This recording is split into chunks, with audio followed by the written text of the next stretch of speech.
돌아온 조국 교수가 돌아왔습니다. 전 교수인가요? 전 교수라고 얘기해야 되겠나요? 조국 아직 교수입니다. 아직 교수입니까? 아직도 안 잘렸어요? 아직도 안 잘렸죠. 야, 서울대 진짜 우리나라 최고의 대학이라더니 조국 하나 정리하지 그러면 못하고 아직도 급여의 일부를 받고 있겠네요? 맞습니다. 지난번 국감에서도 거기 그 얘기가 나왔었고요. 어쨌든 기소 당했는데도 지금까지 기소 당하면은 사실 그 유죄 확률이 굉장히 높잖아요. 아니 그리고 정경심 교수 대법원 확정 판결에서 사실상 조국이 공범이라는 게 다 적시가 됐잖아요. 네. 그 정도면 교수직 박탈을 해야죠. 그러니까. 아니 서울대 총장이 국회 나와서 답변하는데 지난 정부 때부터 되게 삐리하더라고요. 사람이 약간. 수업 안 하죠? 강의 수업에서 배제됐죠? 강의도 안 하고 그냥 월급만 받고 있습니다. 근데 그럼 연구는 하나요? 연구 안 하죠. 근데 월급이 나오나요? 그리고 월급이 나오죠. 근데 월급이 뭐 다 나오는 건 아니지만 정말 열받는 게 이겁니다. 월급을 조금씩 어쨌든 받고 있으면서 그동안 책을 3권을 썼어요. 3권을. 그 책 첫 번째 책은 한 30만 권이 팔리고 30만 권이고 이게 17,000원이니까 네. 인세만 5억입니다. 이게 나랍니까, 여러분?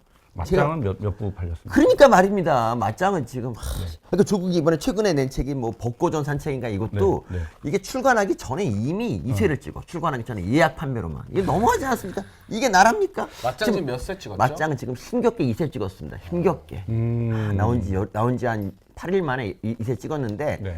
우리 보수 진영에서 이 정도면 대단한 겁니다. 보수분들이 책을 안 사거든요.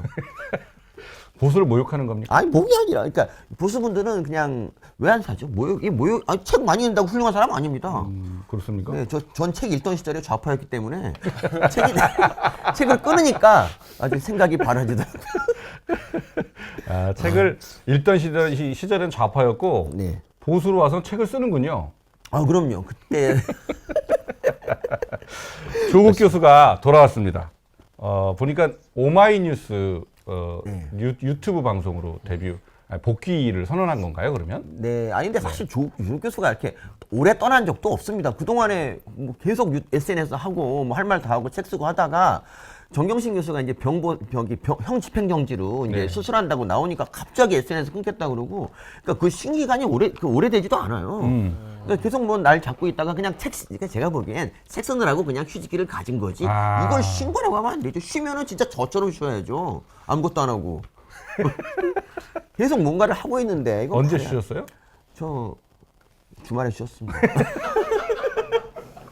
아무것도 안 하고 누워만 있었습니다. 예, 조국 교수가 예. 뭐 1시간가량 오마이뉴스하고 인터뷰를 했는데 거기서 또 한 발언들이 뭐 이런저런 이슈가 되고 있습니다. 아니 근데 저는 솔직히 말하면 이게 어떻게 또 해석돼서 우리 기자들이 어떻게 왜곡할지 모르겠지만 대한민국 국민들한테 좀 실망스러워요. 왜요? 전 진짜 뭐 책 판매 이야기 하셨는데 조국처럼 이 도덕적 윤리적 기준을 땅에 떨어뜨린 그냥 교수도 아니고 고위공직자 출신 교수잖아요. 그러니까 대통령실에서 민정수석을 했고 법무부 장관을 했어요. 그런데 이런 파렴치한 잡범, 지금 자기 와이프 정경심 교수는 잡범이죠. 그리고 솔직히 말하면 그 딸이랑 아들도 다 기소돼야 돼요. 업무방해나 입시 비리로. 네. 그런데 대한민국 검찰이 마음이 약해서 또는 국민 여론이나 국민 정서 때문에 그 조민이나 그 아들내미는 기소 안 한 거예요. 네. 외국이었으면 그냥 얄짤없이 다 기소입니다. 솔직히 말하면. 네덜란드 같으면 네. 벌써 구속됐죠. 그런데 이런 양반의 책을 30만 부, 몇십만 부씩 팔아서 교보문고, 뭐 영풍문고 베스트셀러 1위 상위에 올려놓는 걸 보면 그게 뭐 개딸들이 뭉쳤던 뭐 이 대깨문들이 뭉쳤던 간에 그걸 바라보는 보편적이고 상식적인 국민들은 부끄러움과 모멸감을 느껴야 돼요. 내가 살아가는 대한민국에서 저 따위 잡범의 책이 1등, 2등을 하는구나라고 얼마나 모멸감 느껴지는 일입니까? 맞습니다. 그 부분에 진짜. 대해서 우리 상식적인 국민들 차원의 저항과 어떤 분노의 메시지들이 나와야 되는 겁니다. 진짜. 그러니까 온 가족이 뭐 기소당하고 그러니까 뭐 가족이 뭐 아주 엄청난 형벌을 받는 것처럼 써놨는데 사실 온 가족이 범죄에 가담했는데 한 거 같은데도 불구하고 사실 그 이미 조민은 나이가 지금 32이에요. 32. 벌써 둘 다 청년이라니까. 아들도 마찬가지고. 하고 있어요. 그런데 지금 기소도 안 되고 지금 둘 다 그러니까 쌍둥이 그 숙명여고 쌍둥이 2명 다 기소돼 갖고 어쨌든 처벌을 받았잖아요. 맞아요. 걔네는 고등학교 때 저지른 범죄였는데 나이도 10대인데 불구하고 처벌을 받았는데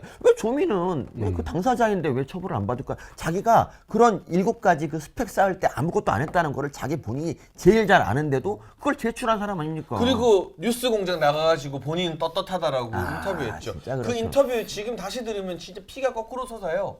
우리가 진짜 불쌍하게 여겨야 될 사람은 조민이나 조국 전 장관 아들 때문에 아슬아슬하게 연세대, 고려대, 부산대 의전원 떨어진 그냥 부모 백 없는 누군가가 있을 거잖아요. 맞습니다. 조민이 아니었으면 부모 백 없는 누군가가 고대 갔고 부산대 의전원 가는 거예요. 맞습니다. 조국 장관 아들이 아니었으면 부모 백 없는 누군가가 연대 가는 거예요. 야, 오늘 진짜 가대창 같습니다. 오늘 뭐 마음 잡고 왔네요. 아니, 청년직사를 의식하신 겁니까? 네. 그런 학고들은 의식하지 않습니다. 아니, 나는 오늘 첫 아이템으로 칼을 간 건 서민 교수인가 그랬더니 장희 사장이 칼을 갈고 왔네요. 네. 저도 자, 뭐 조국 교수가 만만치 뭐라 그랬는지 한번 먼저 들어볼까요?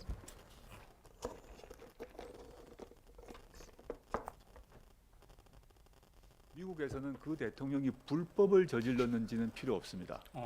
불법이 아니라고 하더라도 예컨대 무능이라고 하더라도 탄핵이 가능하고 그 탄핵 결정은 법률가들의 집단이 아니라 정치인들의 집단인 상원이 하게 됩니다.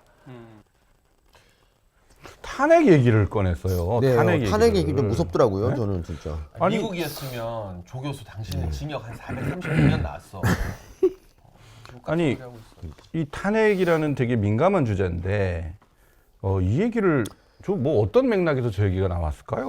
뭐 존 로크 얘기하면서 존 로크가 이제 권력자에 대한 시민의 저항권 얘기하고 그러니까 사회계약을 위반한 통치자는 침략자로 규정한 다음에 인민의 무력에 의해서 제거돼야 된다 이런 식으로 이제 얘기를 하는데 미국도 미국 얘기도 합니다. 미국에서는 대통령이 불법을 저지를 필요도 없다. 단지 무능이라고만 해도 탄핵이 가능하다고 얘기를 합니다. 그러니까 그 탄핵을 또 그러고 상원이 한다고 하면서 우리나라에도 뭐 해야 된다는 식으로 얘기를 하고 저게 있는 거 아니죠? 어떤 맥락이냐면 이 인터뷰 진행한 오마이뉴스 오연원인가요?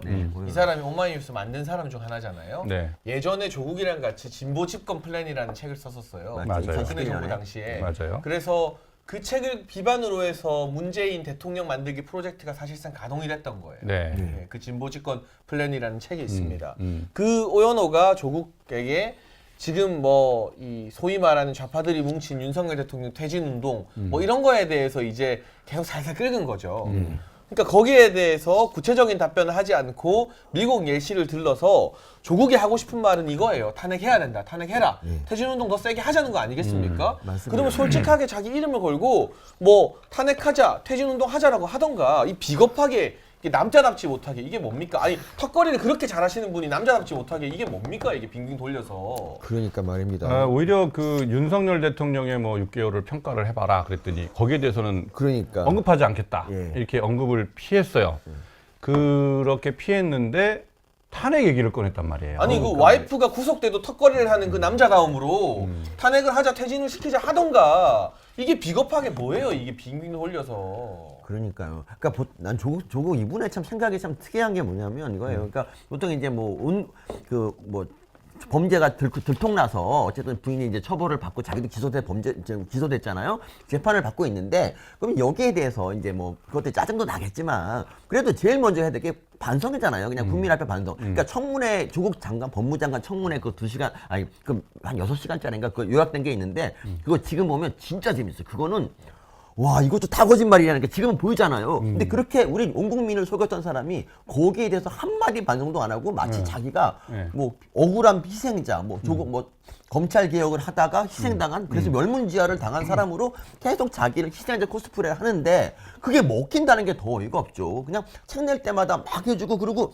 저기 크라우드 펀딩인가 뭐 그대가 주고 이거 26억 들어왔어요. 그거 26억이면요 여러분 맞짱을 몇 건 사는 줄 아십니까? 맞짱 진짜 내가 이런 말까지 해야 되나 내가 진짜 승전 맞자. 나는 서 교수님이 조국 교수에 대해서 연구를 많이 했다 그래서 뭘 했나 그랬더니 그 조국이 번 돈에 대해서 이렇게 연구를 많이 하셨군요. 연구하다 보니까 자꾸 열받는 수치만 아니, 나오자마자 왜 저희 책이랑 비슷하게 나와서 종합 2위를 지금 꿰차고 있어요. 아직도 거긴 2등입니까? 아니 1, 2등을 왔다 갔다 아니 하더라고요. 근데 이게 어이구, 진짜 그렇습니까? 제가 앞서 말한 것처럼 정상적인 시민들은 진짜 수치심을 느껴야 되는 일이에요. 조국의 책이 베스트셀러가 되는 사회라는 거는 진짜로. 근데 이제 그 책이 그렇게 많이 팔리는 거 보면 글쎄요 이제 그걸 구매하는 사람들이 글쎄요 저는 뭐 합리적인 생각 또 상식적인 생각을 갖고 있는 사람들인지 아니면 아직도 조국의 늪에서 빠져가지고 헤어나오지 못하는 사람들인지 그런 사람들이 아직도 그렇게 많다. 이렇게 볼 수 있는 부분도 있지 않아요? 조국 책 한 권도 안 사셨죠? 저는 그렇죠. 뭐 최근엔 그 쓴 책은 안 샀죠. 상식적인 분입니다. 아니 글쎄 근데 말이에요. 이제 민주당 당원만 해도 100만 명이 넘는다고 하잖아요. 네. 뭐 국민의힘 당원이 80만 명이고. 근데 우리가 일반적으로 보면 막 정치에 관심 많은 분들 중에서도 막상 입당하는 분은 또 잘 없거든요. 그러면 정치 고관여층이 보수 진보 100만 된다고 했을 때 30만 부 팬덤이 똘똘 뭉치면 살 수 있죠. 그리고 저 사람들은 이태원 희생자 방송하면서도 떡볶이를 먹고 파는 정말 진짜. 이 말로는 자본주의를 비판하면서 사실상 자본주의의 끝판왕인 사람들이잖아요. 네. 그러니까 조국 책을 돈 많은 이 개딸들이 한 사람이 막 100부 살 수도 있고 막 이렇게 뿌릴 수도 있는 건데 그래서 이 부수가 나올 수 있다고는 쳐요. 그렇지만 저는 국격이라는 이야기를 우리가 많이 하지 않습니까? 그러니까 대한민국에서 요즘 이 2022년을 살아가는 대한민국 국민들이 어떤 책을 많이 읽느냐, 베스트셀러로 무엇이 오르느냐가 사실은 그 나라의 문화 수준이랑 직결되는 거거든요. 그렇죠. 근데 조국이 올라와 있어요. 이건 진짜 너무 부끄러운 일이에요. 그런 얘기죠.